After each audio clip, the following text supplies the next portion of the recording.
On va prier parce qu'aujourd'hui on a un message qui est long et compliqué, mais en même temps absolument fascinant, probablement un des miracles les plus extraordinaires de la vie de Jésus, le moment où Jésus a changé d'apparence, la transfiguration. Donc on va prier que le Seigneur nous guide pour ne pas dire de bêtises dans ce message. Alors prions. Eh bien Seigneur, lorsque nous venons le dimanche matin en ta présence, c'est parce que tu nous as convoqués, c'est pour que nous puissions t'offrir nos louanges, mais que nous puissions aussi entendre ta voix, entendre ta parole, apprendre à mieux te voir, mieux te comprendre, et tout cela dans le but que ça transforme nos vies et qu'on te ressemble de plus en plus. Aujourd'hui, alors que nous allons parler de la transfiguration, nous te demandons l'aide de ton esprit et l'attention dans nos cœurs et dans nos oreilles et dans nos esprits pour que nous puissions bien comprendre de quoi il s'agit et que nous puissions à nouveau nous émerveiller devant la personne de Jésus-Christ. Nous te demandons ces choses en ton nom et pour ta gloire. Amen. Alors, si vous avez remarqué, dans la transfiguration, dans la série qu'on a fait sur la vie de Jésus, j'ai essayé de mettre beaucoup le focus sur la vie de Jésus et non pas sur nous, parce qu'on a tendance à ramener les messages à nous, qui n'est pas une mauvaise chose. Avoir une application pour la vie de tous les jours, c'est bien, mais la réalité de la vie de Jésus, c'est que c'est lui le héros de l'histoire et c'est lui la bonne nouvelle qu'on enseigne aux gens. Et donc, de nouveau aujourd'hui, on va regarder, il y a plein d'éléments historiques intéressants, il y a plein de passages de l'Ancien Testament qui vous feront penser à des choses, mais n'oublions pas qu'en bout de ligne, ce qu'on fait, c'est regarder la vie de Jésus, puisque c'est celui dans lequel on a cru, c'est celui qui est mort pour nous, c'est celui qui est ressuscité, et c'est celui qui viendra nous chercher pour qu'un jour nous passions l'éternité avec lui. Et donc, nous allons nous plonger dans les récits qui sont racontés dans 3 évangiles, dans Matthieu, dans Marc et dans Luc. Jean n'en parle pas, mais il en parle d'une autre façon dans l'introduction de son évangile. Et donc, quand ça se retrouve dans 3 ou dans 4 des évangiles, c'est que c'est une histoire importante. Vous avez sûrement entendu l'expression « les apparences sont trompeuses hein, » ou « ne pas juger un livre d'après sa couverture ». Dans le cas de Jésus, ça n'a jamais été plus vrai que dans son cas à lui. Cette expression, on va le voir aujourd'hui, va nous dévoiler quelque chose sur Jésus que jusque-là, les disciples n'avaient pas vu. Rapidement, pour vous faire un survol des derniers mois, on est passé de la multiplication des pains, qui était en termes de quantité le plus grand miracle que Jésus avait fait, tout de suite après Jésus qui marche sur l'eau, et les disciples qui pour la deuxième fois sont étonnés de l'autorité que Jésus a sur les éléments. Et puis on passe tout de suite après à la confession de Pierre, où il dit que Jésus est véritablement le Messie, le Fils du Dieu vivant. La promesse de Jésus de bâtir son Église et que même les portes de l'enfer ne résisteront pas à l'Église. Et tout de suite après, la correction de Pierre et l'enseignement que Jésus leur dit, oui, je suis le Messie, mais le Messie doit aller à Jérusalem pour souffrir et pour mourir. C'est ainsi que le plan de Dieu va s'accomplir. Et ses disciples ont du mal avec ce plan. Et Jésus essaye donc, dans tous ces 3 mois où il est à l'extérieur de la Galilée, dans des régions avoisinantes, dans des régions païennes, essaye de conduire ses disciples vers une nouvelle vision du royaume de Dieu. Et dans tout ça, il va en prendre 3 d'entre eux et il va leur montrer une nouvelle vision de lui-même, quelque chose qu'eux n'avaient pas vu auparavant. La première chose qu'on voit dans ce texte-là, c'est que Jésus va leur parler de voir le royaume. On trouve ça dans Marc chapitre 9, verset 1. J'ai choisi la version de Marc, mais la même histoire est racontée dans Matthieu et dans Luc, avec quelques petits détails que je vais compléter au fur et à mesure. Dans Marc chapitre 9, verset 1, il leur dit encore, « Je vous le dis en vérité, quelques-uns de ceux qui sont ici ne mourront pas avant d'avoir vu le royaume de Dieu venir avec puissance. » Et dans les évangiles, ce texte-là est tout de suite avant la transfiguration et tout de suite après que Jésus a annoncé que le Messie devrait souffrir et mourir. Alors, qu'est-ce que ça veut dire? Qu'est-ce que les auteurs des évangiles essaient de nous indiquer quand Jésus parle de cette façon-là du royaume? Alors, on a un peu, nous, cette idée que le royaume de Dieu, c'est ce qui va venir à la fin des temps, et en partie c'est vrai, mais le royaume dont Jésus parle commence déjà à son époque. Hein?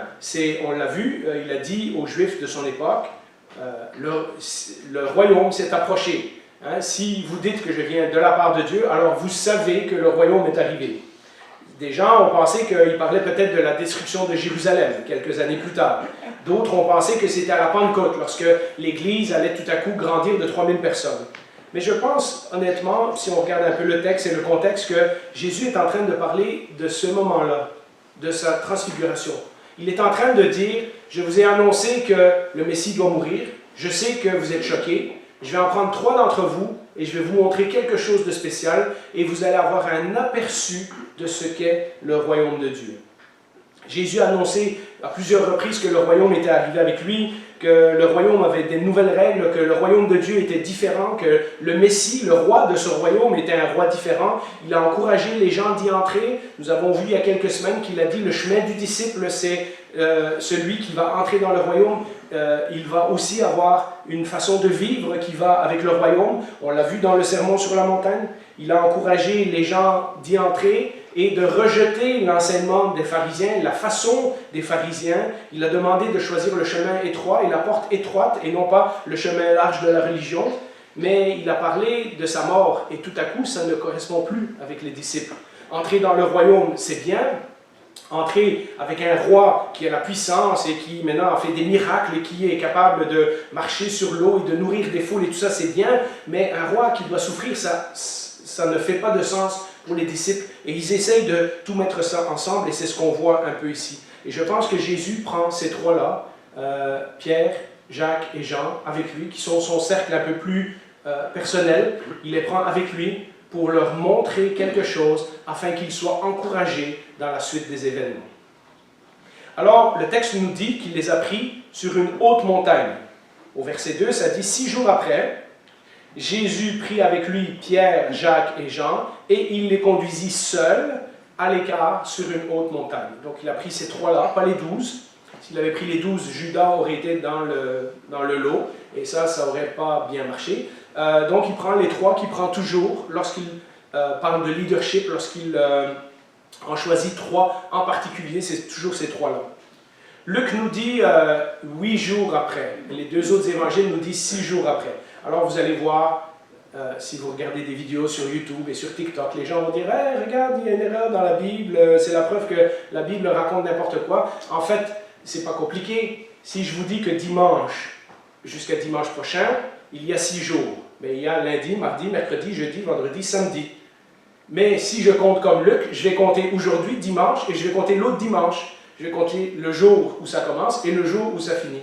Et donc, c'est 2 façons différentes de compter, mais c'est la même chose. Et on va voir au fur et à mesure qu'on va avancer dans l'histoire que justement les évangiles, au lieu d'être contradictoires, se complètent l'un l'autre parce qu'ils donnent des informations que d'autres évangélistes n'ont pas données. Et c'est ça le bonheur d'avoir 4 fois l'histoire de Jésus par 4 auteurs différents, c'est qu'on apprend des nouvelles choses à chaque fois qu'on les relit. Luc ajoute aussi, ce qui n'est pas dans le récit ici, que Jésus est allé sur la montagne pour passer un temps de prière.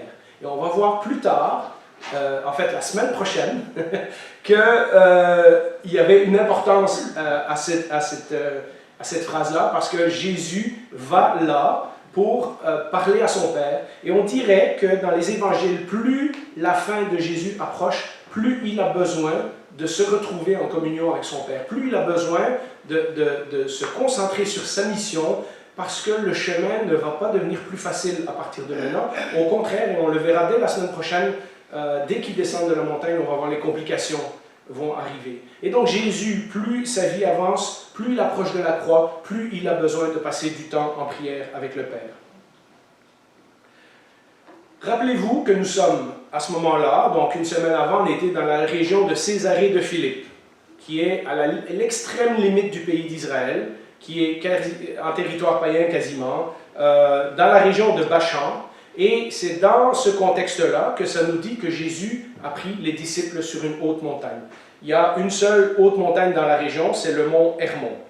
On a cru pendant longtemps que c'était Tabor, ça c'est une montagne un peu plus petite qui est plus près de la Galilée. Et ça c'est simplement parce que la mère de l'empereur Constantin qui était un petit peu archéologue, a découvert tous les sites bibliques et a dit « Ah, ben ça c'est là, ça c'est là, ça c'est là ». Comme c'est la mère de l'empereur qui le dit, on ne peut pas dire le contraire. Hein. Donc, la tradition s'est établie, on a construit même des chapelles sur le mont Tabor, c'est encore un endroit où les touristes vont, mais la référence plus logique, ça serait que ce soit le mont Hermon, tout près de Césarée de Philippe, tout près de cet endroit qu'on appelle les portes de l'enfer, hein, tout près de tous ces messages qu'on a parlé dans les dernières semaines. De toute façon, récemment, on a retrouvé des ruines d'une forteresse sur le mont Tabor, et il serait étonnant que Jésus aurait choisi un endroit où il y avait une forteresse romaine pour aller prier. Il y a beaucoup plus de chances qu'il est encore dans la région de Césarée de Philippe et qu'il va sur cette haute montagne qui est là-bas. D'ailleurs, j'ai mis cette photo-là par exprès. Vous voyez qu'on a parlé de les portes du séjour des morts, etc. C'est le petit village qu'il y a ici en bas de la montagne. Et le mont Hermon, ben, c'est là-bas en haut. Donc, vous voyez, ça, c'est la région où tout ça se passe. Donc, c'est important de se rappeler ça, que c'est une région païenne. Étonnamment, Jésus n'a pas choisi le mont Sinaï. Il n'a pas choisi d'aller à Jérusalem, par exemple, pour montrer la transfiguration. Il n'est pas allé à la montagne où Moïse avait reçu les 10 commandements. Il est allé dans cet endroit-là, une région très païenne, comme on l'a vu. Une région où, juste avant la conquête, le peuple d'Israël avait été se débarrasser des faux dieux, des faux idoles et des peuples amoréens dans cette région-là. Donc, juste avant le début de la conquête du pays promis. C'est une région d'où viennent les dieux cananéens. D'ailleurs, au temps de Jésus et au temps de l'Ancien Testament, cette montagne-là est encore appelée Baal-Hermon, c'est-à-dire une montagne qui est dédiée au dieu Baal, au dieu des Cananéens. On y a retrouvé d'ailleurs des ruines, et il y a des textes dans la Bible qui nous parlent de cet endroit-là. Et Jésus choisit cette région-là et cet endroit-là pour dévoiler qui il est vraiment à ses disciples.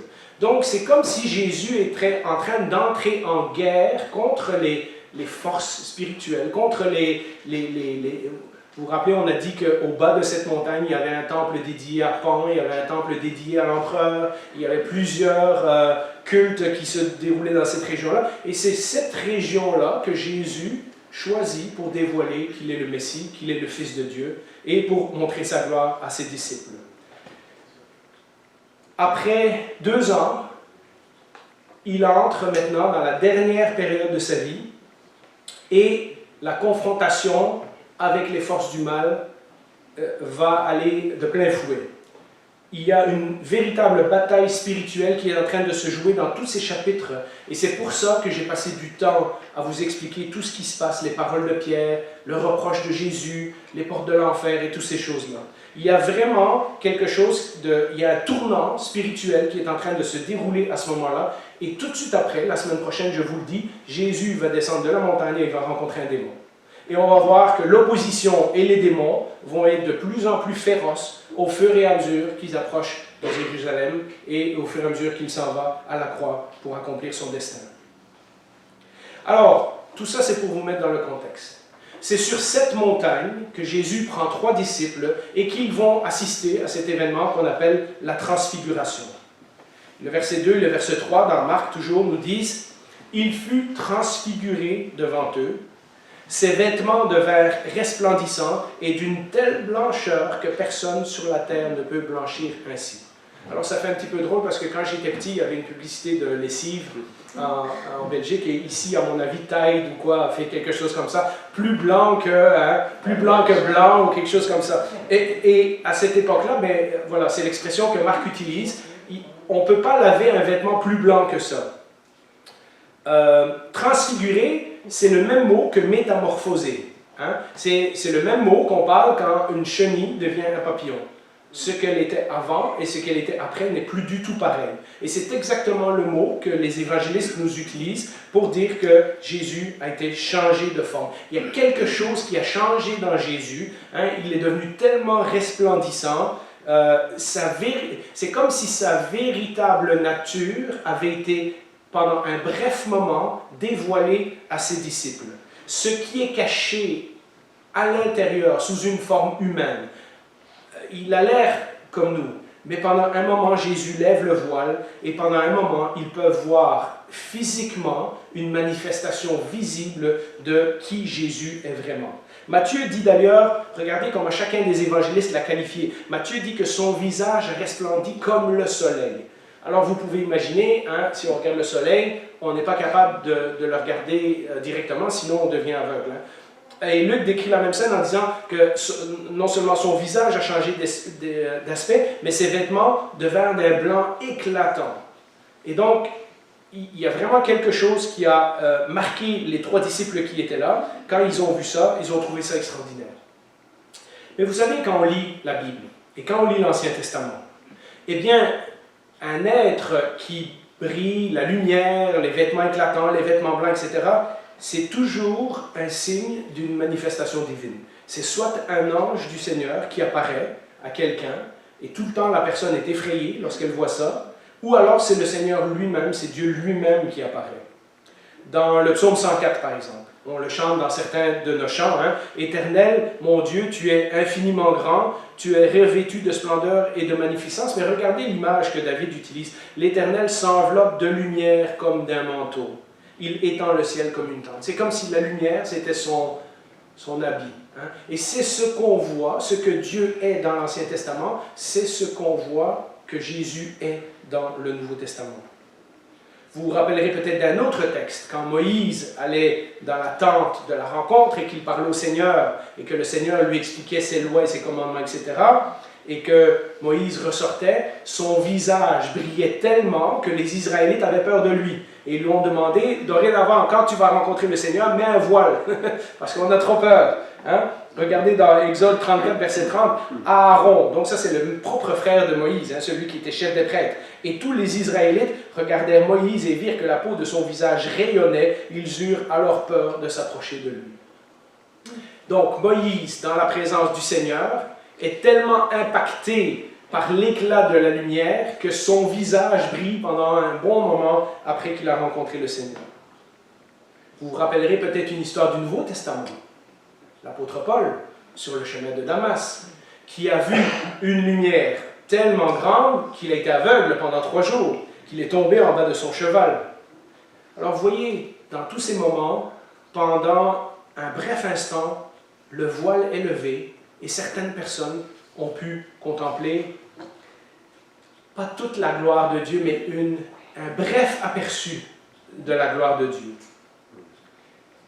Mais dans les autres cas, l'apôtre Paul est aveuglé par cette lumière, Moïse, c'est son visage qui reflète. Mais dans les autres cas, les gens reflètent la lumière de Dieu. Mais dans ce cas-ci, c'est la lumière qui vient de Jésus. Dans Luc 32, vous le lirez si ça vous le précise, ça dit que la gloire venait de lui, que les disciples ont vu la gloire de Jésus. Et donc, ce n'est plus que Jésus est le reflet de quelque chose d'autre, c'est de lui-même que vient cette gloire. Dans son humanité, pour marcher avec nous, pour qu'on puisse parler avec lui et le voir, pour qu'il puisse toucher des gens et se promener avec ses disciples, pour qu'il puisse vivre parmi sa famille à Nazareth, Jésus avait voilé cette gloire, avait caché cette gloire. Et pendant un bref instant, pour encourager Pierre, Jacques et Jean, parce que Jésus sait que des temps difficiles s'en viennent dans les prochains mois, eh bien, pour les encourager, lorsqu'ils sont confrontés à l'arrestation de Jésus, à la crucifixion, à tous ces découragements, Jésus lève le voile. Pendant un bref instant, il se montre tel qu'il est réellement. Pierre et Jean en parlent tous les deux dans leur récit. Pierre dans la 2e lettre de Pierre, et puis Jean, eh bien, il commence son évangile comme ça. Et c'est pour ça que Jean n'a pas besoin de nous parler de l'histoire de la transfiguration, parce que lui, il commence son évangile à cet endroit-là. Jean 1,14, « Nous avons contemplé sa gloire, une gloire comme celle du Fils unique venu du Père. » Donc Jean, en écrivant son évangile, dit la même chose que Pierre dit dans l'épître de Pierre. On ne vous raconte pas des bêtises, on l'a vu nous-mêmes. On a vu que Jésus est vraiment ce que la Bible dit qu'il est. Hein, ce que l'Ancien Testament annonçait, il est vraiment le Messie. Même s'il est mort sur une croix, c'était quand même le Messie, c'était quand même le Fils de Dieu. À ce moment-là, les disciples ne comprennent pas encore la résurrection, ça viendra plus tard. Tantôt, je vous disais qu'ils ont vu un bref instant ou une brève partie de la gloire de Dieu. Parce que la Bible nous dit qu'on ne peut pas voir Dieu sans mourir. Dieu est tellement glorieux et nous sommes pécheurs, nous ne pouvons pas être dans la présence de Dieu sans que nous mourions instantanément. Mais au travers de Jésus, la deuxième personne de la Trinité, qui a pris un corps humain, et regardez le privilège extraordinaire que ces disciples ont eu et que nous avons aujourd'hui. Nous pouvons contempler la gloire de Dieu trinitaire sans être détruits. C'est en regardant à Jésus que nous pouvons voir la gloire de Dieu sans que nous soyons foudroyés. Jean 1, 18 de nouveau. Personne n'a jamais vu Dieu. Dieu, le Fils unique, qui est dans l'intimité du Père, est celui qui l'a fait connaître. Et tout le Nouveau Testament, de long en large, nous dit que c'est Jésus qui nous révèle le Père, que c'est Jésus qui est le reflet de la gloire de Dieu, que c'est Jésus, au travers de Jésus, que nous pouvons aller à Dieu. Et vous comprenez maintenant pourquoi toutes ces religions qui nous disent qu'on peut arriver à Dieu par un autre chemin, elles se trompent complètement. Vous ne voulez pas arriver à Dieu par un autre chemin que Jésus. Parce que si vous, pécheurs, vous présentez devant le Dieu 3 fois saint, vous serez détruits par l'éclat de sa gloire. Mais au travers de Jésus, nous qui avons mis notre foi en Jésus, nous avons le privilège extraordinaire de pouvoir nous approcher du Père et de pouvoir être appelés enfants de Dieu. Et c'est ce que Jésus montre à ses disciples dans cet épisode. Étonnamment, Paul utilise, et ça c'est une question de réflexion pour vous cette semaine, je n'ai pas développé, on aurait pu faire tout un message sur ça. Paul utilise 2 fois le même mot, transformer ou métamorphoser ou transfiguration, dans 2 textes que vous connaissez bien. Dans 2 Corinthiens 3, 18, où il dit nous tous qui, sans voile sur le visage, nous contemplons comme dans un miroir la gloire du Seigneur, nous sommes transformés de gloire en gloire. Hein? Et dans un autre texte que vous connaissez bien aussi, dans Romains 12, 2, ne vous conformez pas au monde actuel, mais soyez transformés par le renouvellement de notre intelligence. Ce que Paul est en train de nous dire, c'est que plus nous regardons à Jésus, plus nous sommes transformés. C'est la façon dont nous devenons de plus en plus comme Jésus. Plus nous lisons sa parole, plus nous étudions qui est Jésus, plus nous regardons ce que Jésus a fait, plus nous devenons petit à petit comme lui. Ça, c'est le procédé. Donc, non seulement on peut voir la gloire de Dieu au travers de Jésus, mais nous-mêmes, en contemplant Jésus, nous sommes transformés petit à petit pour lui ressembler. C'est pour ça qu'on a gardé le chant « Te ressembler Jésus » à la fin, en conclusion à ce message. Les amis, le message est clair. Plus nous passons du temps avec Jésus, plus nous lui ressemblerons. Et pour ceux d'entre nous qui lisent la Bible régulièrement, qui prient régulièrement, etc., vous savez que c'est vrai. Lorsqu'on passe du temps, le matin, en commençant notre journée avec le Seigneur, on n'a plus tellement envie de faire des bêtises le reste de la journée. Mais ça prend une discipline, ça prend un effort, ça prend un travail. Cette transformation physique que Jésus a vécue pendant un bref moment, c'est aussi une image de la transformation spirituelle qui se passe en nous à chaque fois que nous contemplons Jésus. Mais, plus extraordinaire encore, la Bible nous dit qu'un jour, nous serons comme lui, car nous le verrons tel qu'il est. Et ça, c'est 1 Jean 3,2 pour ceux qui prennent des notes. Alors, oui, la transfiguration, mais vous voyez que ce miracle que Jésus a fait devant ses disciples a une portée pour tous les chrétiens jusqu'à la fin du temps. Alors, si vous connaissez l'histoire, on a parlé de la région, on a parlé de la montagne, on a parlé de la transfiguration. Si vous connaissez l'histoire, vous savez qu'il y a 2 personnages supplémentaires qui vont apparaître. Élie et Moïse. Alors, de quoi s'agit-il? Eh bien, on va le lire au verset 4. Marc nous dit que Élie et Moïse leur apparurent et ils s'entretenaient avec Jésus.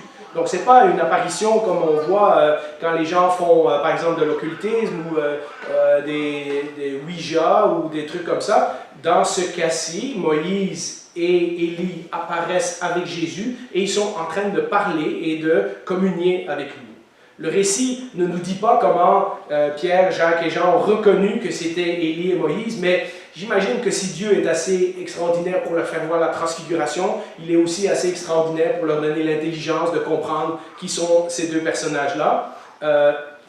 En tout cas, les disciples reconnaissent que les 2 plus grands messagers de l'Ancien Testament sont là. Mais pourquoi eux? Pourquoi Dieu n'a pas fait apparaître Job ou Joseph, ou Daniel, d'autres grands héros de l'Ancien Testament. Eh bien, si on y pense, Élie et Moïse sont des personnages très spéciaux. D'abord, ils ont eu tous les deux une fin de vie assez extraordinaire.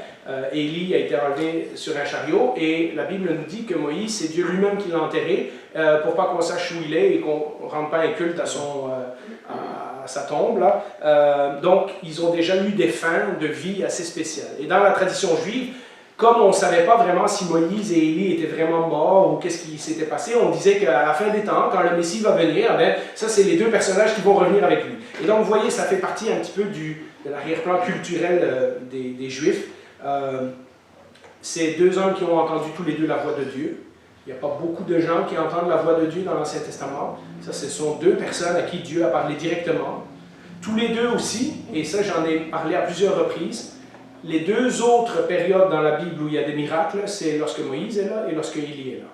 Donc on a Jésus, on a Moïse et Élie. Donc ce n'est pas par hasard que ces détails-là sont dans le texte. Mais plus que ça, et je pense que l'explication simple, et c'est ce que Jésus dira à plusieurs reprises après ça, c'est que Moïse représente la loi et Élie représente les prophètes. Lorsque Jésus dira « N'avez-vous pas lu dans la loi et les prophètes, etc. » bien, ce sont ces deux personnages-là qui, dans la tradition de l'Ancien Testament, représentent tout l'Ancien Testament. Et ça, ce n'est pas anodin. C'est-à-dire que tout le message de l'Ancien Testament, tout le message que ces deux-là représentent, est en train de pointer à Jésus. On a la loi et les prophètes qui s'entretiennent avec Jésus. Et c'est là qu'on est extraordinairement béni d'avoir un évangile comme celui de Luc, parce que ce que Marc et Matthieu ne disent pas, Luc le dit, au verset 30 de son chapitre 9. « Et voici que deux hommes s'entretenaient avec lui, c'était Moïse et Élie, apparaissant dans la gloire, donc sûrement la gloire de Jésus qui rayonne, et eux ils sont là-dedans aussi. Ils parlaient de son prochain départ qui allait s'accomplir à Jérusalem. » Tout à coup, Luc nous dit la raison de la conversation qu'ils sont en train d'avoir. Ils sont en train de parler avec Jésus. Littéralement, le mot qui est utilisé, c'est de son exode. Alors l'exode, ça vous rappelle quelque chose. La libération de l'Ancien Testament par Dieu de son peuple de l'esclavage d'Égypte. Eh bien, ils sont en train de parler de l'exode de Jésus. Le nouvel exode que Jésus va effectuer à Jérusalem, le moment où Jésus va prendre son nouveau peuple, qui est l'Église, et va l'amener hors de l'esclavage du péché. Et cela doit se passer à Jérusalem, nous dit le texte. Exactement ce que Jésus a dit à ses disciples la dernière fois. Le Messie doit aller à Jérusalem, il doit souffrir, être rejeté, il doit mourir, et après 3 jours, il ressuscitera. Jésus a annoncé sa propre mort, et Élie et Moïse viennent confirmer que c'est vraiment là le plan de Dieu. Tout l'Ancien Testament est d'accord avec la mission de Jésus. Ils sont en train de montrer aux disciples que c'est comme ça que le plan de Dieu doit s'accomplir. Les disciples n'ont pas compris ce que ça signifie que le Messie doit mourir et que le Messie doit ressusciter. On le verra à la fin du texte tantôt. Mais l'enseignement est là quand même. Jésus essaye de leur enseigner ces choses. Et Moïse et Élie sont là, je pense, pour encourager Jésus en partie, pour aussi encourager les disciples dans leur foi. Jésus commence la dernière étape de son voyage. Il sait que tout ce qui l'attend après, c'est la souffrance, le rejet par son peuple et la mort de la croix. Moïse et Élie avaient annoncé des grandes choses de la part de Dieu. Lorsque ces deux prophètes apparaissent sur la scène, il y a des grands bouleversements qui se passent en Israël. Mais maintenant, c'est Jésus, celui qui est au milieu, celui qui brille plus que le soleil. C'est Jésus qui va accomplir la fin du plan de Dieu, ce plan qui avait été prévu de toute éternité. Rendu là, on est habitué à Pierre. On sait qu'il parle toujours trop et trop vite. Et on va parler de 3 tentes. Parce que, croyez-le ou non, Pierre a un réflexe extraordinaire. Et le texte nous dit au verset 5, Pierre prit la parole et dit à Jésus, « Maître, il est bon que nous soyons ici. Faisons 3 abris, 3 tentes, 3 tabernacles. » C'est le même mot. Un pour toi, un pour Moïse et un pour Élie. Ils ne savaient pas que dire car ils étaient effrayés. Et donc, Marc nous précise qu'il a dit ça, mais dans le fond, il ne savait pas de quoi il parlait. Luc nous dit qu'en plus d'être effrayés, ils avaient sommeil. Ce qui serait logique, s'ils sont montés à 9000 pieds d'altitude dans la montagne d'Hermon, ça leur a pris probablement plusieurs heures, mais ce n'est pas la seule fois que Jésus s'en va prier et que les disciples ont sommeil. Vous vous rappelez? Ça a l'air d'être une habitude chez eux. Et pendant que Jésus prie, eux, voilà, ils ont sommeil. Et c'est à ce moment-là que la transfiguration arrive, nous dit Luc. Je pense que, comme souvent, Pierre va dire la première chose qui lui passe par la tête sans réfléchir, et Luc nous a dit que c'est parce qu'il avait peur. Peut-être qu'il a peur de cette lumière, parce que lui, ça lui rappelle que dans l'Ancien Testament, lorsque Dieu apparaît, c'est effrayant. Hein? Les gens se jettent à terre, les gens ne peuvent pas regarder le visage de Moïse, etc. Et peut-être c'est une façon de dire, ben, Seigneur, on va faire 3 tentes, comme ça, la gloire, elle va être cachée dans une tente. Vous savez, quand la colonne descend sur le tabernacle, ou quand la colonne descend sur le temple, les gens ne pouvaient même pas rentrer dans le temple, parce que la gloire de Dieu était tellement extraordinaire. Et donc, vous voyez, dans l'Ancien Testament, il y a ce moment où Dieu est avec son peuple, mais Dieu est comme caché dans une tente, dans un tabernacle. La gloire de Dieu est voilée pour pas que les humains soient détruits. Hein? Et je pense qu'il y a un peu de ça. Pierre, c'est un peu, on va faire des tentes comme ça, parce que ça doit être effrayant pour eux de voir 3 personnes qui brillent comme ça. Hein? D'ailleurs, le mot, comme je vous l'ai dit, le mot qui est utilisé pour tente, c'est le même mot que le mot qui est utilisé pour tabernacle. C'est le même mot. Aussi, on va le voir dans 2 ou 3 semaines, c'est la période de la fête des tabernacles. La semaine passée, on en a parlé. Hein, c'était la plus grande fête d'Israël. Mais la fête des tabernacles, c'est le moment où toutes les promesses de Dieu s'accomplissent. Ils sont à la veille de rentrer dans le pays promis. Ils sont à la veille d'avoir la conquête et toutes ces choses-là. Et donc, la fête des tabernacles était une fête qui était très, très, très... On pensait que le Messie allait venir à la fête des tabernacles, parce que ça aurait l'air logique hein, que la reconquête du monde par le Messie et par Israël, et la reconquête du royaume d'Israël des ennemis se fasse à ce moment-là. Et donc, il y a peut-être cette allusion à ça, hein, on va faire des tentes, et puis Pierre sait que dans quelques semaines, c'est la fête des tabernacles, il y a peut-être tout ça qui se joue dans sa tête, mais je pense qu'il y a plus que ça. Moi, je pense que si j'avais vu Jésus, j'aurais voulu rester sur la montagne avec lui. Et je pense que c'est ça que Pierre est en train d'indiquer. Pierre, il ne veut plus redescendre là. Pierre, il veut rester là. Il a vu la gloire de Jésus, il ne veut pas s'en aller ailleurs. Il a vu Moïse, il a vu Élie. Pour un personnage juif qui connaît tout son Ancien Testament, qu'est-ce qu'il peut demander de plus? Il vient d'affirmer que Jésus était le Messie, et Jésus lui a dit oui, le Messie. Et Pierre, il sait que la suite de Jésus, c'est que le Messie doit souffrir et mourir. Puis Pierre se dit, ouais, mais on est bien mieux là qu'à Jérusalem. Hein? Seigneur, on ne peut pas rester ici un petit moment. On ne peut pas rester en haut de la montagne. Il y avait un chant quand on était jeune, hein, je veux monter sur la montagne. C'est là que l'on rencontre Dieu. Voilà. Et puis, je pense que c'est ça. Qu'est-ce qu'il y a de plus glorieux que d'être avec les 2 plus grands prophètes de l'Ancien Testament? Ceux qui ne sont pas morts, hein, ceux qu'on ne sait pas trop qu'est-ce qui leur est arrivé, et puis qui... être avec Jésus qui vient de se déclarer le Messie. Jérusalem, ça peut attendre, hein, la souffrance, on n'est pas sûr. Surtout que Jésus leur a dit, celui qui veut me suivre doit porter sa croix. Hein? Vous aussi, vous allez passer par le même chemin. Vous aussi, un jour, vous allez vivre la souffrance et le rejet d'avoir cru en mon nom, etc. Seigneur, on n'est pas obligé de redescendre de la montagne. Et puis, de nouveau, est-ce que hein, ça aurait pu être un piège pour Jésus et dire, ouais, c'est vrai qu'ici, je suis bien, etc. Mais non, il n'y a rien qui change la mission de Jésus, ni ce que Satan a proposé de faire, tiens, jette-toi en haut du temple, comme ça tous les gens vont t'adorer, ni ce que Pierre a dit quelques semaines auparavant, non, pas question que tu ailles à Jérusalem, je vais donner ma vie pour toi, mais on ne mettra pas la main sur toi et tout ça, mais il n'y a rien qui détourne Jésus de sa mission.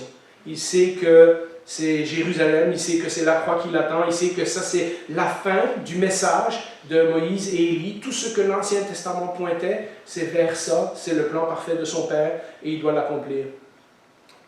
Mes amis, être un vrai disciple, c'est pas seulement des expériences de montagne, mais c'est aussi suivre Jésus jusqu'à Golgotha. Et on va le voir dès la semaine prochaine. La gloire de Jésus s'est manifestée là, mais la Bible nous dit que la gloire de Jésus s'est manifestée à un autre endroit. Et vous serez surpris de où? Sur la croix. La gloire de Jésus est aussi visible sur la croix. Jean 12, 23 et plusieurs autres textes dans l'évangile de Jean, Jean 17 nous le dit aussi. Jésus leur répondit, l'heure où le Fils de l'homme va être élevé dans sa gloire est venue. Et on sait que Jésus parle à ce moment-là qu'il va être élevé sur une croix et qu'il va attirer tous les hommes à lui. Et donc, il y a une gloire qui est visible sur la montagne à la transfiguration, Hein, lorsque Jésus lève le voile et lorsque les disciples contemplent qu'il est blanc, éclatant comme le soleil, etc. Mais il y a aussi une gloire de Jésus que l'on voit sur la croix. C'est à cet endroit-là que l'on voit l'extraordinaire gloire de Dieu dans sa patience, dans son pardon, dans son amour, dans sa bonté pour les êtres humains. Que lui, le créateur de l'univers, que lui qui compte les étoiles, que lui qui a tout créé, descende dans la peau d'un homme, voile sa gloire et se retrouve sur une croix à mourir pour nos péchés. Ça aussi, c'est la gloire de Dieu. Là aussi, on voit la gloire de Dieu. Comme pour confirmer que tout ça est vrai, comme pour confirmer le message que Jésus essaie d'annoncer à ses disciples, nous entendons à ce moment-là, pour la deuxième fois, la voix du Père. Regardez ce que nous dit le verset 7. « Une nuée vint les couvrir, et de la nuée sortit une voix. Celui-ci est mon Fils bien-aimé, écoutez-le. » J'aurais bien aimé faire les effets spéciaux comme on voit dans les films. Celui-ci est mon Fils bien-aimé, écoutez-le. Mais voilà. Mais vous pouvez imaginer la terreur des disciples qui entendent la voix de Dieu. Hein, qui, dans un autre passage, ça nous dit que c'était comme un tonnerre. Pierre a fait l'erreur de penser que 3 tentes, c'était suffisant. Et en parlant de 3 tentes, une pour Élie, une pour Moïse et une pour Jésus, en fait, il est en train de tous les mettre sur un pied d'égalité. Vous voyez son erreur. Il est en train de dire, ben voilà, on a tout ce qu'il faut là, on n'a pas besoin de rien d'autre. Mais en réalité, Jésus est là pour accomplir la mission que Moïse et Élie avaient préparée d'avance. Jésus n'est pas juste un prophète, il est plus grand que les prophètes. Il est le Fils unique venu du Père, le Fils bien-aimé comme Dieu le rappelle à ce moment-là. 3 fois, le Seigneur va apparaître, la voix du Seigneur va se faire entendre et va dire « Celui-ci est mon Fils bien-aimé ». Et Pierre, avant de dire d'autres bêtises, est interrompu. Là, c'est la gloire du Seigneur qui descend dans le nuage. Et puis ce nuage, évidemment, je pense que ce n'est pas par hasard dans tout cet épisode-là. C'est le nuage, c'est la colonne de fumée qu'il y avait dans l'Ancien Testament. C'est la façon dont Dieu apparaît dans l'Ancien Testament. Le Père couvre toute cette scène d'un nuage pour ne pas terroriser les disciples, et ils sont quand même effrayés. Et il dit à Pierre, arrête de parler, écoute-le. Le message qu'il a annoncé, toi tu veux rester sur la montagne, mais le message de Jésus qui s'en va à la croix, qu'il doit mourir, c'est vraiment ça mon plan. Écoutez-le. Arrêtez de vous faire des illusions sur le royaume de Dieu. C'est vraiment lui le Messie, et c'est vraiment lui mon Fils bien-aimé. Écoutez-le, suivez-le, écoutez ses enseignements, mettez en pratique les paroles qu'il vous a dites. C'est un ordre aux disciples, et cet ordre ressemble à ce que Moïse nous dit dans Deutéronome 18-15. Deutéronome, Moïse avait prévu qu'après sa mort, il dit, à un moment donné, longtemps après ma mort, Dieu va vous envoyer un prophète, et il va dire, vous devez l'écouter. C'est lui que vous devez écouter. Il prophétisait la venue de Jésus de cette façon-là. Si c'est mon Fils bien-aimé, est en train de dire Dieu, alors vous n'avez pas le choix. Écoutez-le. Vous n'aimez peut-être pas ce qu'il est en train de dire à propos de Jérusalem et du Messie souffrant, mais c'est ça le plan. Luc nous dit d'ailleurs qu'à partir de ce moment-là, Jésus a les regards sur Jérusalem, et dans l'évangile de Luc, c'est assez clair, parce qu'il ne parle plus de la Galilée, il ne parle plus d'aucun autre endroit. Dans l'évangile de Luc, on voit que Jésus est en progression vers Jérusalem. Là, c'est la dernière partie de sa mission. Ce n'est pas la loi et les prophètes que les disciples doivent écouter. Même si eux, ils pointent à Jésus, il y a un message plus important. C'est lui qu'ils doivent écouter. Ils ne doivent pas écouter l'enseignement des pharisiens. Les pharisiens ne savent pas de quoi ils parlent. C'est lui qu'ils doivent écouter. Oui, Moïse et Élie avaient apporté la vérité de Dieu à une autre époque, mais cette vérité est incomplète. Avec Jésus, il y a quelque chose de nouveau. Voyez-vous, ce n'est pas la montagne de la loi, là où les deux, d'ailleurs, Moïse et Élie, ont reçu des commandements de la part de Dieu. Ici, c'est la montagne de la grâce. C'est la montagne où ça nous dit que ce que vous deviez faire dans l'Ancien Testament et que vous n'êtes pas capable de faire, le Messie va l'accomplir à votre place. Ça, c'est maintenant la transfiguration, c'est la montagne de la bonne nouvelle. C'est la montagne qui nous indique que le plan de Dieu, c'est que quelqu'un va souffrir pour nous, qui lui est parfait et qui va mourir pour nous pécheurs à notre place, parce que nous ne sommes pas capables de payer pour nos péchés.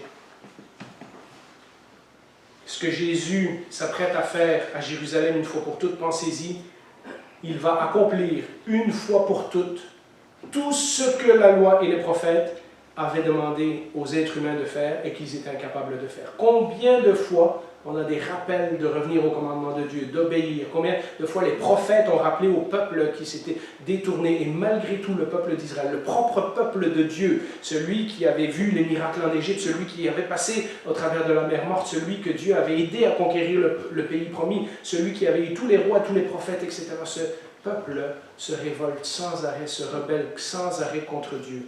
Et Dieu dit, bon, la fin de mon plan, c'est autre chose. Ce Messie que je vous envoie pour vous libérer, il va vous libérer, mais il ne va pas vous libérer de la domination des Romains, il va vous libérer de l'emprise du péché, il va vous libérer de la condamnation. Voilà le plan.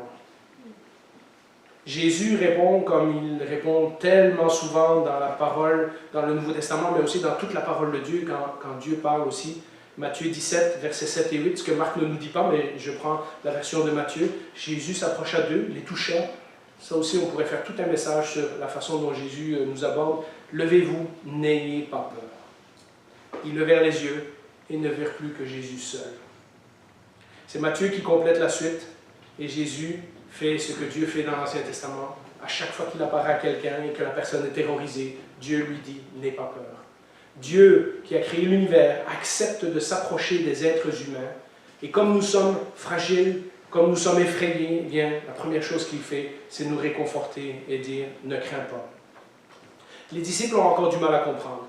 En redescendant de la montagne, et on le voit à la fin de ce chapitre, ils essaient encore de faire sens de tout ce qui vient de se passer. La voix de Dieu, le message de Jésus, mais aussi toutes les prophéties de l'Ancien Testament, tout ce que les pharisiens leur ont enseigné, toute la tradition juive qui parlait du Messie. Regardez comment cet épisode se finit. Marc 9, versets 9 à 10. Comme ils descendaient de la montagne, Jésus leur recommanda de ne dire ce qu'ils avaient vu à personne, jusqu'à ce que le Fils de l'homme soit ressuscité. Ils retinrent cette parole et se demandant entre eux ce que signifie ressusciter. Donc vous voyez, ils ont vu, ils ont compris un petit peu, mais il y a encore plein de choses qu'ils n'ont pas compris. Ça viendra après la résurrection, avec la venue du Saint-Esprit. Et au verset 11, puis ils lui posèrent cette question, pourquoi les spécialistes de la loi disent qu'Élie doit venir d'abord? Vous voyez, ils viennent de voir Élie sur la montagne, ils sont tout confus. Hein? Et, à la fin de Malachie, ça dit qu'Élie doit venir préparer le grand jour du Seigneur, etc. Et ils n'arrivent pas à réconcilier tout ça. Ils se demandent, ouais, mais Élie, on ne l'a pas vu, mais là, il est là sur la montagne. Et il leur répondit, Élie doit venir d'abord pour établir toutes choses. Et pourquoi est-il écrit à propos du Fils de l'homme qu'il doit souffrir beaucoup et être méprisé? Mais je vous le dis, Élie est déjà venu et ils l'ont traité comme ils ont voulu, conformément à ce qui est écrit à son sujet. Et puis Matthieu rajoute qu'à ce moment-là, les disciples ont compris qu'il s'agissait de Jean-Baptiste. Que le Élie qui avait été prophétisé dans l'Ancien Testament, c'était Jean-Baptiste qui venait préparer le chemin du Seigneur. Et donc ça confirme que Jean-Baptiste est le messager et Jésus est véritablement le Messie. Mais remarquez qu'une fois de plus, ce dont ils discutent, c'est des prophéties concernant Élie. Ils sont encore pris dans l'Ancien Testament avec « ouais, mais Élie qui doit venir, etc. » Or, la chose qu'ils ne discutent pas et la chose qui, à mon avis, était la plus importante là-dedans, c'est la résurrection. La résurrection, ça, ils en parlent entre eux. Ils ont peur de demander à Jésus. Ça, c'est quelque chose qu'ils ne peuvent pas comprendre. Mais ils ont peur de demander à Jésus. Et donc, on voit, et on va le voir tout de suite dans l'épisode suivant, que leur esprit, encore pendant longtemps, va être focusé ailleurs, au point que Jésus va se frustrer contre eux à un moment donné. On va en parler la semaine prochaine. Alors, la conclusion de tout ça, parce que ça, c'est un message avec beaucoup de références à l'Ancien Testament, et peut-être que ça nous ouvre les yeux sur des choses qu'on n'avait pas vues avant. Mais la conclusion de tout ça, c'est quoi? Eh bien, je ne pense pas me tromper en disant qu'à moins que le Seigneur revienne cet après-midi, la plupart d'entre nous ne verront jamais la gloire de Jésus de leur vivant. Nous n'aurons pas une apparition comme Pierre, Jacques et Jean ou comme l'apôtre Paul. D'ailleurs, les 9 autres disciples ne l'ont pas vu non plus. Hein? Et puis même l'apôtre Jacques, il est mort avant même d'avoir écrit un livre, puisque Pierre et Jean nous en parlent, mais Jacques, la lettre de Jacques qu'on a, c'est Jacques, le frère de Jésus, c'est pas l'apôtre Jacques. Donc Jacques a été mis à mort par le roi Hérode. Tout au début, c'est le premier des 12 apôtres qui meurt. Il n'a même pas eu le temps d'en parler, il n'a même pas eu le temps d'écrire un livre à ce sujet. Donc, ce n'est pas tout le monde qui peut voir la gloire de Jésus et ce n'est pas tout le monde qui a eu ce privilège. Et nous, on ne le verra pas non plus. La plupart d'entre nous, on va continuer notre vie par la foi, sans apparition extraordinaire de la part de Dieu. Et puis, dans tout cela, nous allons trouver notre vie chrétienne difficile. Nous allons avoir des hauts et des bas. Nous allons, et encore peut-être aujourd'hui, beaucoup d'entre nous, essayer de comprendre tout ce que tout cela signifie. C'est quoi la foi? C'est quoi Jésus? C'est quoi être pardonné de nos péchés? Et puis, comment ça, je suis sauvé, mais je pêche encore? Et toutes ces questions-là. Nous avons du mal, dans tout ce qui nous arrive tous les jours, à percevoir le plan de Dieu, à percevoir tout ce que Dieu fait dans notre vie, tout ce qui nous arrive dans notre vie chrétienne, et de vraiment croire que tout ça, ça fait partie d'un plan que Dieu accomplit dans notre vie. Comme il le dit dans Philippiens, ce qu'il a commencé, il va le finir. Mais nous, dans notre vie de tous les jours, on a du mal à voir où Dieu s'en va avec tout ça. Hein? Mais le texte aujourd'hui nous dit il y a bien des choses dont on est incertain, mais il y a au moins une chose dont on peut être certain. On a un commandement qui est clair et qui n'a pas changé. C'est mon fils bien-aimé, écoutez-le. Hein, ça, c'est ce qu'on peut faire. On peut ouvrir la parole, on peut étudier, on peut passer du temps avec Jésus pour apprendre à le connaître et à écouter sa parole. Jésus a pris, dans ce moment extraordinaire, en haut d'une montagne, 3 disciples qui ont, pendant un bref moment, contemplé sa gloire. Mais vous savez que la promesse du Nouveau Testament, c'est que Jésus veut prendre chacun de nous au ciel, pour toujours, pour le contempler face à face pour l'éternité. Et la question, c'est, accepterez-vous son invitation? Prions.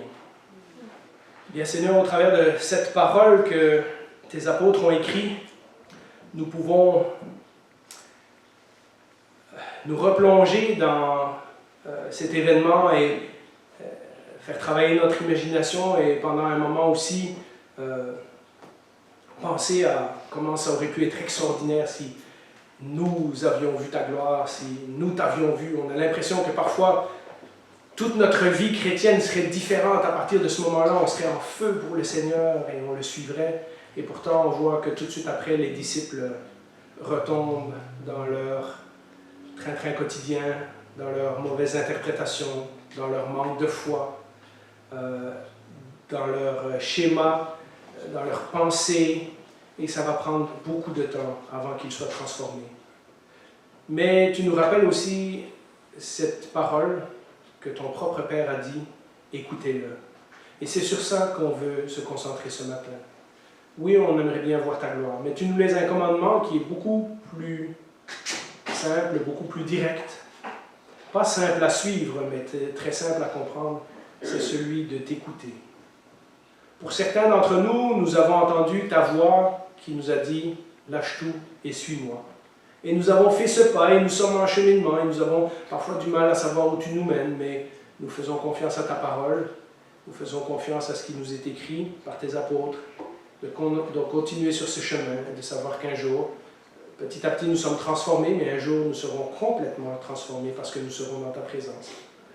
Mais pour certains d'entre nous qui sont ici dans cette église aujourd'hui, ça fait longtemps que nous entendons ton message.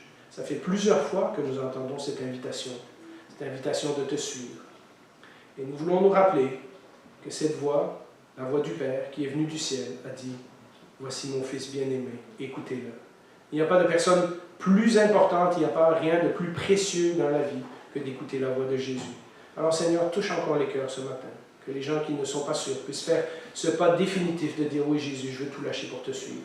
Oui Jésus, même si ça va jusqu'à la croix, même si c'est renoncer à moi-même, parce que toi, tu as tout fait pour moi, et je sais ce qui m'attend dans l'éternité, c'est de te voir face à face et d'être semblable à toi. » Alors merci Jésus pour tout cela.